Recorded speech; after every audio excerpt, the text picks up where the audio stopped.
अब हम भारत के करोड़ों लोगों को परेशान करने वाली स्पैम कॉल्स का एक डीएनए टेस्ट करेंगे। एक नई रिपोर्ट के मुताबिक स्पैम कॉल से प्रभावित होने वाले देशों में भारत पूरी दुनिया में चौथे स्थान पर है। भारत में हर व्यक्ति को एक महीने में औसतन कम से कम 16 स्पैम कॉल्स आती हैं। हो सकता है इससे ज्यादा भी आती हों, लेकिन औसतन एक व्यक्ति को 16 स्पैम कॉल्स आती हैं, यानी हर 2 दिन में एक स्पैम कॉल्स आती है।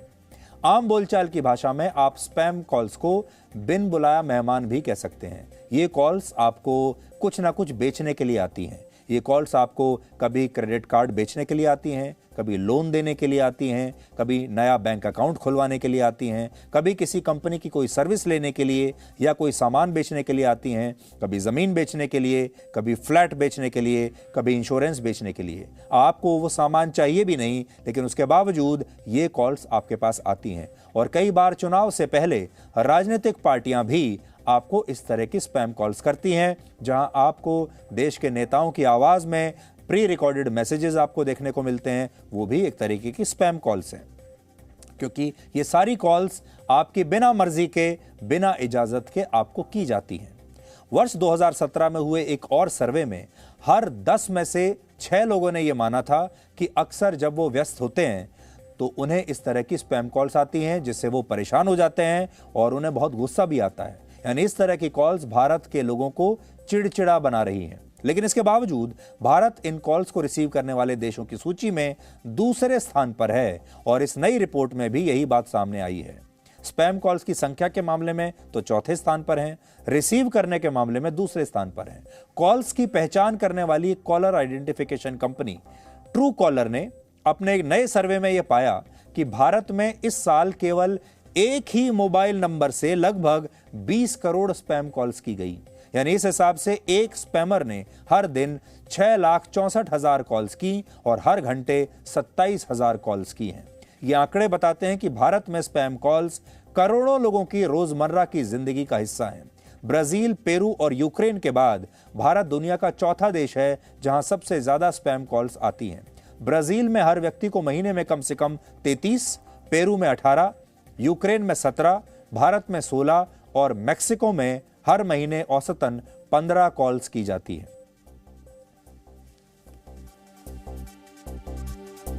दुनिया में किस देश में कितनी कॉल्स आ रही हैं आपने यहां पर देखा, आप खुद देखिए।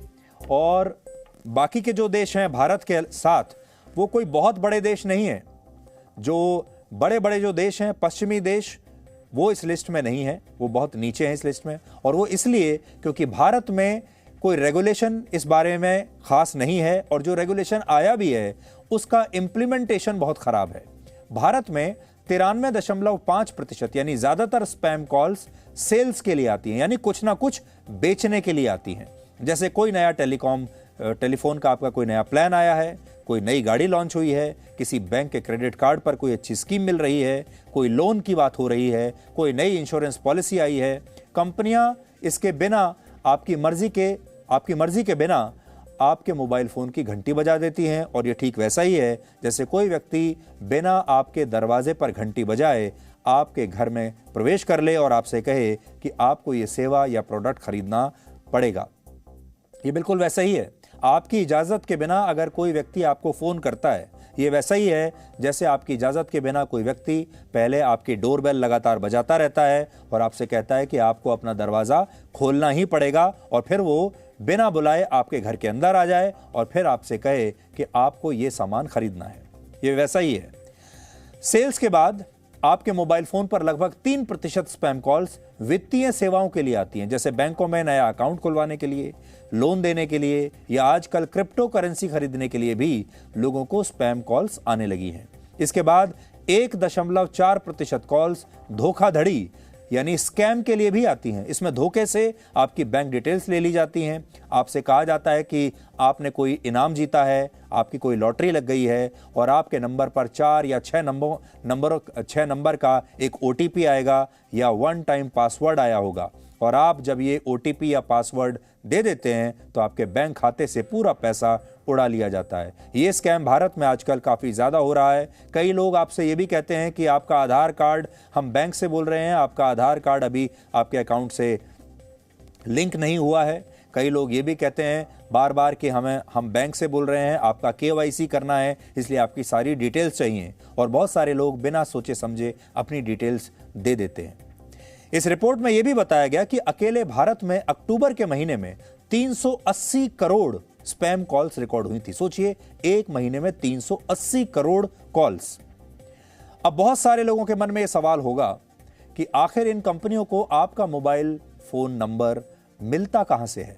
तो इसका सीधा सा जवाब यह है कि यह नंबर आप खुद ही इन्हें देते हैं, और वो ऐसे कि जब भी आप किसी सोशल मीडिया प्लेटफॉर्म पर अपना कोई अकाउंट क्रिएट करते हैं तो अकाउंट बनाते समय आपको अपना मोबाइल फोन नंबर बताना होता है। अब ये सोशल मीडिया प्लेटफॉर्म्स आपको ऐसा दिखाते हैं कि आप मुफ्त में इनकी सेवाओं का उपभोग कर रहे हैं, जबकि सच ये है कि ये कंपनियां आपके डिटेल्स को, आपके डेटा को ही दूसरी कंपनियों को बेच देती हैं, और आपका नंबर उन एडवर्टाइजमेंट कंपनीज के पास पहुंच जाता है जो किसी भी तरह आपको अपना प्रोडक्ट बेचना चाहती हैं। यानी ये जो नंबर आप अपना छोड़ देते हैं कहीं भी, ये आपके जो नंबर्स होते हैं ये बाजार में बिकते हैं, इन्हें बेचा जाता है।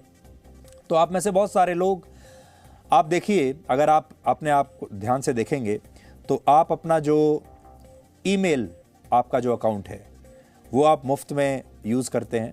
आपको अपना मेल का कोई खर्चा नहीं देना होता अपने मेल अकाउंट का। आप किसी भी सोशल मीडिया पर रहते हैं, आप फेसबुक का इस्तेमाल करते हैं, व्हाट्सएप का इस्तेमाल करते हैं, आप ट्विटर का इस्तेमाल करते हैं, या जिस भी सोशल मीडिया प्लेटफॉर्म पर हैं उसका भी आप कोई पैसा नहीं देते। इसके अलावा बहुत सारी ऐप्स ऐसी हैं जो मुफ्त हैं और आप उन्हें इस्तेमाल करते होंगे, आप अपने वीडियोस बनाते होंगे और न जाने क्या क्या करते होंगे, और इसका आपको कोई पैसा नहीं देना, और आप सोचते होंगे कि ये सब कुछ आपके लिए फ्री है। तो अब आप सोचिए कि जब ये सब कुछ आपके लिए फ्री है तो ये सारी जो बड़ी बड़ी कंपनियां हैं ये अपना खर्चा कहां से चलाती होंगी। ये जो कंपनियां इतनी बड़ी बड़ी बनी हुई हैं, ये हजारों लाखों करोड़ का धंधा कर रही हैं, इनका सारा खर्चा कहां से आता है। इनके हजारों जो कर्मचारी हैं उनकी तनख्वाहें कहां से आती हैं अगर ये सब कुछ आपको मुफ्त में दे रही हैं तो। और आप अगर इन्हें कोई पैसा नहीं देते तो फिर इनके सारे खर्चे कहां से पूरे होते हैं। ये सारा खर्चा आप ही की जेब से आता है, क्योंकि आप मुफ्त का माल समझकर जो अपना डेटा इन कंपनियों को देते हैं। जब आप अपना ईमेल अकाउंट बनाते हैं तो आप अपना पूरा डेटा इनको दे देते हैं।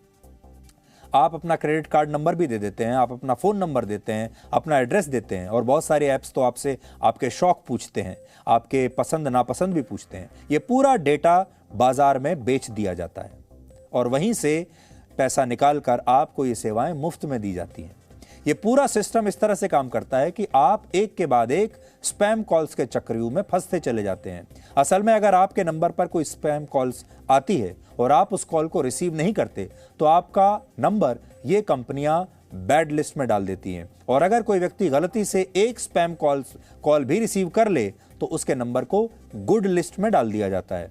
ऐसे लोगों के लिए कंपनियां मानती हैं कि ये लोग आज नहीं तो कल इनके झांसे में फंस ही जाएंगे, इसलिए अगर आप एक कॉल उठाते हैं तो वो कॉल आपके पास आने लगते हैं बार बार, और इन कंपनियों को लगता है कि एक ना एक दिन ये आपको फंसा ही लेंगी। अब बड़ा सवाल ये है कि आप अपना नंबर तो बाजार में बांट चुके हैं, अपने सारी डिटेल्स बाजार में बांट चुके हैं, वो सबके पास पहुंच गए हैं। अब आप इससे कैसे बच सकते हैं, इसे 4 पॉइंट्स में समझिए, और ये आज की इस खबर का सबसे जरूरी हिस्सा है, इसलिए इसे ध्यान से देखिएगा। आप चाहें तो ये पॉइंट्स नोट भी कर सकते हैं। पहली बात तो ये कि इन कॉल से बचने का पहला और सबसे लोकप्रिय तरीका है DND, यानी डू नॉट डिस्टर्ब सेवा।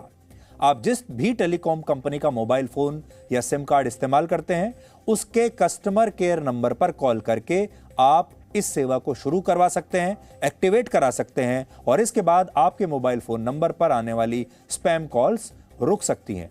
फिर से आप देख लीजिए, डू नॉट डिस्टर्ब सेवा को आप एक्टिवेट कर लीजिए।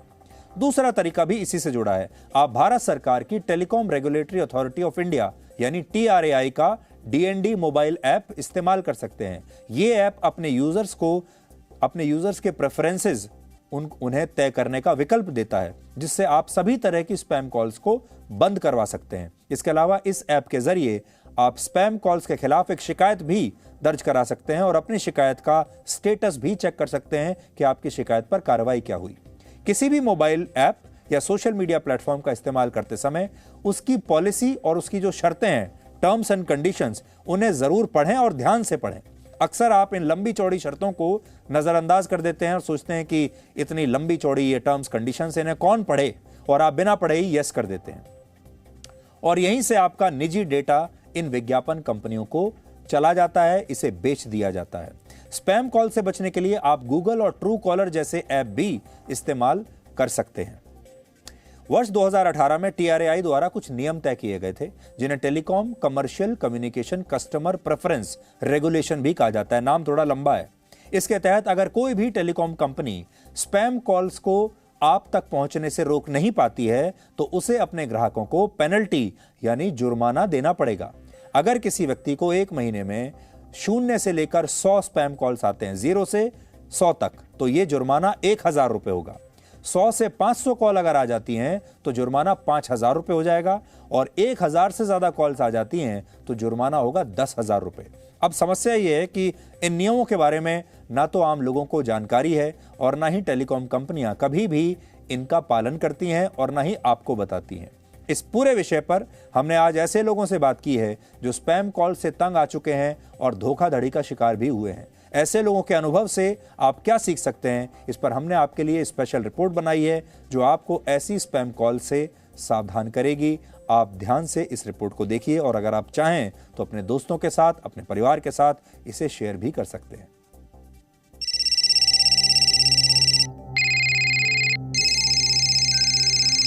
Hello hello.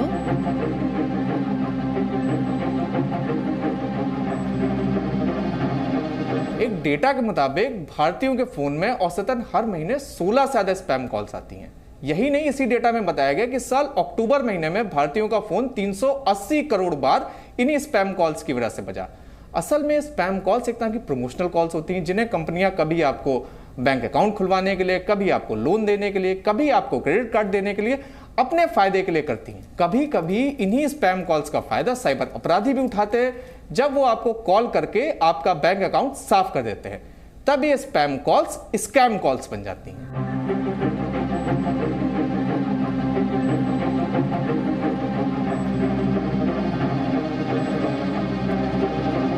कम से कम 4 या 5 कॉल्स मैं डेली रिसीव करती हूँ। रिसीव मैं नहीं करती आजकल, मतलब किस तरह पता लग जाता है कि वो स्पैम कॉल है या कुछ है।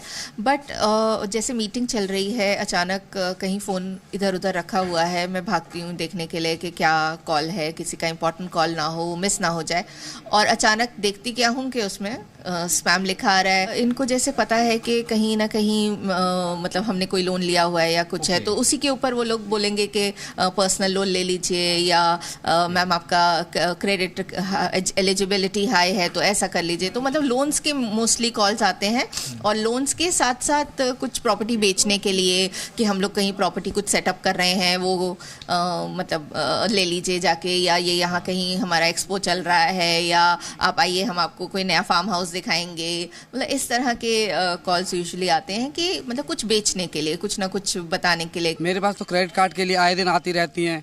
अब ये जानकारी मुझे ये नहीं पता लग पा रही है कि कहाँ से पता लग रही है। वो खुद ही मुझे सारी डिटेल बता देते हैं कि आपका सिविल इतना है या वो है। मेरे सिविल दूसरे के पास कैसे, मुझे ये नहीं पता पड़ पा रही है कि दूसरे के पास सिविल कैसे पता लग रही है उन लोगों को। अननोन नंबर उठाने से भी डरते हैं। रोज कम से कम मेरे पे 50 कॉल आती हैं।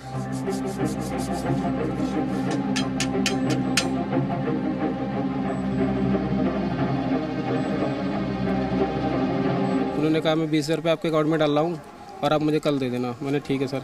उन्होंने 1 रुपये की रिक्वेस्ट, 1 रुपये भेजा उन्होंने, मैंने 2 भेज दिया। उसके बाद में रिक्वेस्ट भेजी उन्होंने 20,000 रुपये की। उन्होंने कहा इस अकाउंट में पैसे तुम्हारे वॉलेट में पड़े नहीं, अकाउंट में करो। उन्होंने कहा ये नंबर डालो, ये नंबर डाल के ऐसे पिन डालो। पिन डाला मैंने, उसके बाद 20,000 कट गए। मैंने कहा 20,000, उन्होंने कहा जल्दी करो दोबारा नहीं तो फिर कट जाएंगे। फिर उन्होंने ऐसे करके 3 बार करवा लिया मुझसे। 3 बार? 4 बार करवाए थे, लेकिन 20,000 2,000 कम थे, इसलिए चौथी रिक्वेस्ट वो फेल हो गए। ट्रांजेक्शन कितने करीब आपके कटे? 60,000 रुपये। अच्छा, इससे पहले भी मतलब फोन आया करते हाँ, उसके लिए आते थे कि आपकी लोटी लगी 27 लाख रुपए की, आप दिल्ली आके पैसे ले लो, ये कर लो, वो कर लो। ऐसे तो आते रहते हैं फ़ोन।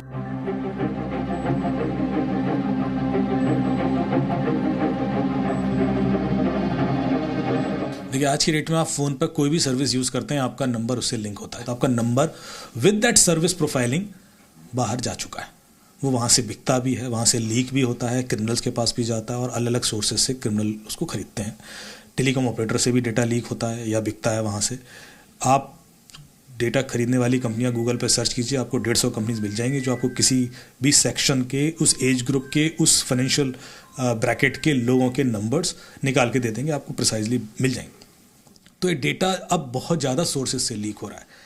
आप सिक्योरिटी पे एंट्री करते हैं तो भी नंबर देते हैं, तो बहुत जगह चूंकि आपका डेटा जा रहा है, उस वजह से जो लीक होने के चांसेस है वो भी बढ़ गए और हर आदमी उसको बेच रहा है। तो जो भी data privacy bill in discussion है पार्लियामेंट में, आई थिंक उसका सबसे बड़ा पर्पज़ यही है कि ये जो अनइंटेंशनली डेटा गलत हाथों में पहुंच रहा है वो रोका जाए, और उसके लिए मेरे ख्याल से बिल बहुत प्रभावी है।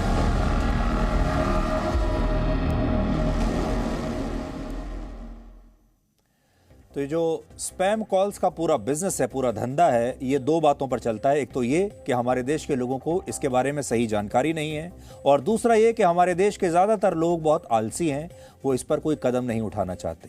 Presenting B News app available on Google Play and App Store. Download it now.